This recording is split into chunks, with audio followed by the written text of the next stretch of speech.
Activating the Pure3 system is done from this control panel immediately inside the sliding door. It has the on-off switch and a state of charge gauge. To turn the system on, simply depress the on-off switch and the system will activate.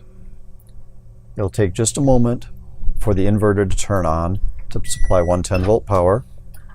There you heard the fan and the beep from the microwave indicating that the system is fully activated. At this point, it's just like being plugged into 30 amp 110 volt power. Everything in your coach is usable. The state of charge gauge has a series of numbers and also colored bands along the outside. The colored bands denote full to empty in the usable range of the gauge. So fully charged will be, as shown here, at the top of the green band, and empty will be down at the red.